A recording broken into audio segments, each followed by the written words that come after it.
안녕하세요. 안녕하세요. 저희는 한국공인회계사와 스타트업랩이 함께한 콜라보 프로젝트로서 스타트업이 평소에 갖고 있었던 지저분하고 짜증나고 모르겠고 뭘 어디서 어떻게 해야 될지 도저히 답이 나오지 않는 그러한 경영관리 이슈들만 쏙쏙 뽑아서 한 번에 이제 꿀팁을 제공하는 그러한 방송입니다.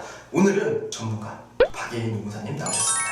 안녕하세요. 네, 안녕하세요. 많은 분들이 사실 스타트업을 운영하다가 항상 이 고민스럽고 어떻게 될지 모르겠는 분야 중에 하나가 바로 노무예요. 그렇죠. 맞습니다. 그래서 오늘 주제는 특별하게 이 스타트업이 놓치기 쉬운 주요 포인트라고 해서 직원편을 준비했습니다. 우리가 지금 해야 될 거는 바로 뭐예요? 4대 보험의 취득 상실입니다.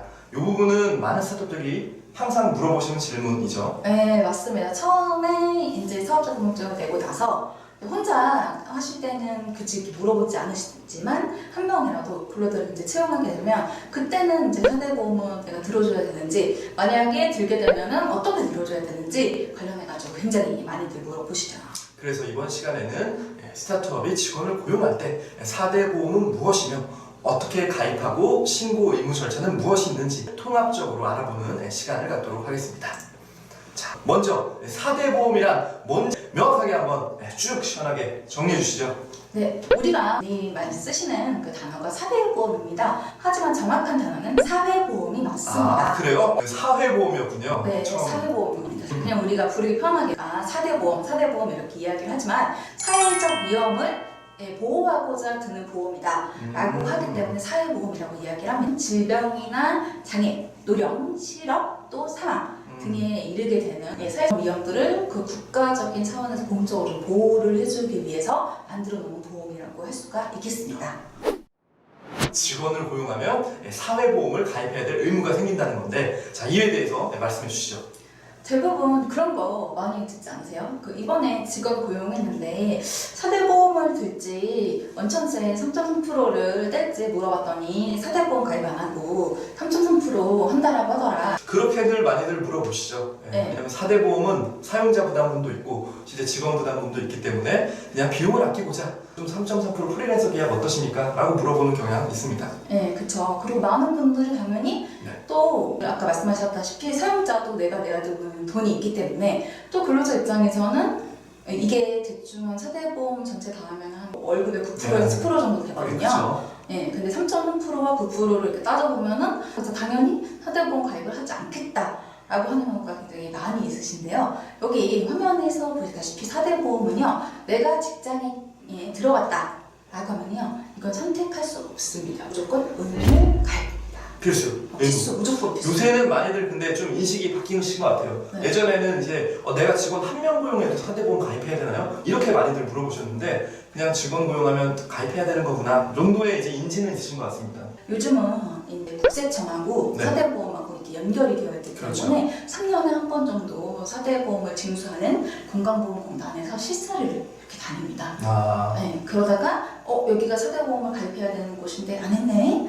라고 하면 이제 엄청 과태료를 빡 때려서 법대로 여러분들 내가 그냥 근로자를 고용하게 된다고 하면은 무조건 또 의무 가입해야 된다라는 생각하시면 되고요. 세무적인 입장에서 직원을 고용할 때 급여 또는 퇴직급여 아니면 상여금이라는 형태로 비용 처리를 했는데 4대 보험을 가입하지 않았다. 그러면 방금 노무사님이 말씀해 주신 대로 건강보험이 체크를 하겠죠. 그렇죠. 왜냐하면 저희가 세무서에서는 이미 급여라는 항목으로 비용 지출이 됐다는 기록이 있는데 건강보험 측에서는 이 사람에 대한 보험은 가입 안 했구나. 그래서 이제 가가지고 실사 나와서 실제로 4대 보험을 과태료와 함께 추진하는 경우가 있다는 걸 제가 왕왕 들었거든요. 엄청 많습니다. 안 내면 안 되나요? 라고 많이 물어보시는데요. 괜찮습니다. 안 내면 그냥 집에 빨간 딱지 그 정도. 역시. 네, 빨간 딱지를 말씀을 드리냐면요, 그게 한 3년치 정도가 소급돼서 나오기 때문에요. 기본 한 1, 2천이 기본이에요. 그래서 4대 보험은 필수다. 네, 이렇게 말씀을 드리고요. 저희가 이제 직원을 고용할 때 세법적으로는 계약 기간이 3개월 미만인 분들은 일용 근로자라고 하고 3개월 이상이면 이제 정규직이라고 해서 그거에 대한 이제 세금 신고 처리가 좀 달라집니다. 아시다시피 일용 근로자에 대한 지급명세 제출은 1년에 이제 4번 분기별로 하도록 되어 있고요. 예전에는 실제 정규직 근로자로서 1년 동안에 받은 급여를 정산하는 연말정산을 1년에 한 번 하도록 되어 있는데 2019년도에 법이 개정돼서 사업소득자와 근로소득자가 이번 달이죠. 7월 10일까지 상반기 1월부터 6월에 대해서 근로소득에 대한 간이 지급명세서 제출 의무가 새롭게 신설됐습니다. 그거 우선 놓치시면 안 되시고요. 4대 보험의 이제 의무 대상 그러면은 지금 사업장과 근로자가 있는데 정리해서 말씀해 주신다면 한 명 이상 근로자를 사용하는 모든 사업장은 무조건 4대 보험을 가입을 해야 합니다. 대표만 있었을 때는 가입을 하지 않지만요. 제가 회계사님을 제 근로자로 고용을 했다라고 하면 4대 보험을 다 가입을 하고요. 저는 건강과 연금이 직장 가입자로 변경이 되게 됩니다. 개인 사업자 같은 경우에는 똑같습니다. 법인 뭐 다 똑같아요. 근데 법인 사업자 중에서도요. 대표님이신데도 불구하고 무보수이신 분들 있으시잖아요. 그분들은 무보수 확인서 써서 내시면은 대표는 가입 안 하고 근로자만 따로 가입하실 수 있게. 기본적으로 근로자에 해당되시는 분들만 이 4대 보험 혜택을 받으실 수 있다는 거 알고 계시면 되겠습니다. 그렇습니다. 그러면 조금 더 자세히 말씀해 주시겠어요? 국민연금 같은 경우는요. 다 되는 게 아니에요. 18세 이상. 그 다음에 60세 미만이시는 분들만 가입을 하시는 겁니다. 그리고 건강보험은요, 나이 상관없습니다. 무조건 1인 이상 사업장에 가입, 내가 거기서 일을 하고 있다. 라고 하면 무조건 건강보험료를 내는 거고요. 그 다음에 고용이랑 산재보험은 약간 좀 다른데요. 첫 번째 근로기준법에 따른 근로자여야만 합니다. 개인적으로 본인이 저는 산재 들 겁니다. 라고 해가지고 그분들이 드실 수도 있어요. 개인 사업자로서 뭔가 이제 공사장에서 특별한 이제 계약을 맺고 일을 하시는 분들인데 자기도 위험에 노출돼 있으니까 임의 가입으로 산재보험이나 이런 이제 보험에 가입을 하신다. 그런 부분이 있고요. 네, 그죠. 또 이제 스타트업의 등기이사 중에 실질적으로 이사의 지위가 있으면 근로자는 아니잖아요. 그러면 이제 이사 같은 경우에는 고용산재를 가입하지 않아도 된다. 그때는. 그렇죠. 요거 참고해 주시고요. 그다음에 적용 제외된 거 이거 굉장히 궁금해하시기 때문에 첫 번째 이제 국민연금을 보시면요.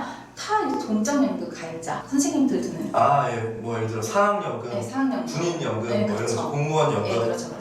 그거 하시는 분들, 그다음에 기초생활수급자 이분들 가입 제외가 되고요. 그다음에 일용 근로자.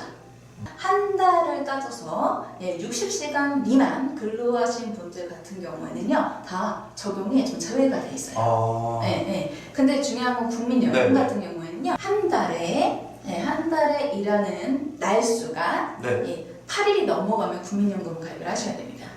그러니까 이제 하루에 1시간 8일 일했으면 가입을 해야 된다. 그렇죠. 비록 60시간이 안 된다고 하더라도. 그렇죠. 그거 바로 날라와요. 되게 똑똑해요. 바로 날라와요. 그 다음 달에. 그래서 이 사실대로 작성을 해서 제출을 하시고 의무를 이행하시는 게 가장 중요하지 않을까 싶습니다. 네, 맞습니다. 그 다음에 고용보험 같은 경우는요 만 65세 이상 되시는 분들은 적용이 안 됩니다. 근데 이상한데요? 저 어머니나 아버지 같은 경우는 6년째 회사를 다니고 있으신데 만 65세가 넘으셨는데 고용보험 지금 내고 계신데요? 라고 하시는 경우가 있어요. 원래는 만 65세가 넘은 경우에는 가입이 안 됐습니다. 법이 변경돼서요. 그 65세 이전부터 계속 고용보험이 가입이 되어 있었다라고 하면은 65세가 지났어도 계속 고용보험이 가입이 되어 있고요. 내가 원하지 않은 비자발적인 이제 해고나 부고사직이나 뭐 이런 걸로 인해서 내가 회사를 그만두게 됐다라고 하면은 고용보험, 즉 우리가 실업급여 혜택을 받을 수가 있어요. 좋네요. 하지만 만 65세 이상이 돼서 새로운 직업을 찾아서 들어갔다라고 하면 그때는 이제 고용보험에 가입을 할 수가 없습니다. 4대 보험 가입하면 스타트업 대표님들이 혹시 다른 뭔가 혜택이 있냐라고 많이들 물어보세요. 그때 이제 생각나는 건 두루누기 사회보험인데 좀 설명 좀 해주세요. 대부분 스타트업 회사 같은 경우는요, 이 두루누리 사회보험이 모두 다 적용이 될 거라고 생각합니다. 근로자가 10인 미만, 그러니까 9명까지 근로를 하시는 그 사업장에 고용보험과 연금보험을 지원해주는 제도. 국가가 지원해준다는 얘기죠? 그렇죠. 어이구. 그것도 그거를 뭐 사업주한테만 지원을 해주는 게 아니라요, 사업주와 근로자 동시에 이게 큰 거예요. 그러면은 신청 자격은 어떻게 될까요? 신청 자격은요, 네, 월 남는 보수가요 210만 원 미만이어야 됩니다. 210만 원 미만입니다. 네. 근데 여기서 또 하나 물어보시는 게 이게 평균 급여이기 때문에 상여를 포함해서 210만 원이 초과되면 나중에 토해낼 수 있다. 네, 맞아요. 이거 좀 염두에 두시면 좋을 것 같아요. 네, 맞습니다. 그리고 원래 처음에 시작이 됐을 때는요, 무조건 근로자 사용자 50대 50 이렇게 줬었어요. 네네. 그런데 일자리 안정자금이라고 네. 뭐 갖고 계신 분도 있으실 거예요. 요새 핫하죠. 네. 일자리 안정자금. 일자리 안정자금이 들어오면서 처음 가입하시는 분들한테 최대 90%까지 지원이 되게 됐습니다. 90%는 정말 좋은데요. 예. 그러면서 기지원자의 경우는 이것 때문에 2020년까지만 지원이 되고요. 2021년부터는 지원이 중단되게 아 되었습니다. 그래요? 이거 혹시 소급 신청할 수 있나요? 혹시 내가 깜빡했다.